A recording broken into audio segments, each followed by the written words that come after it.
txorilen eriotza.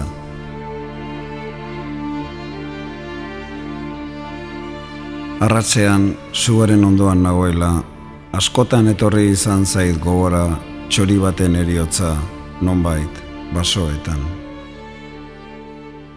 Negu geldoaren egun goibeletako abia huts gaixoak, abia abandonatuak, haizearekin kulunka burdinazko zeru grisean. Ai, txorilen hilbeharra neguan.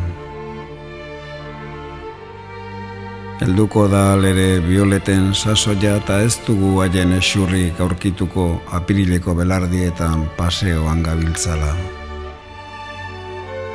Gorde egiten aldira txoriak hiltzeko.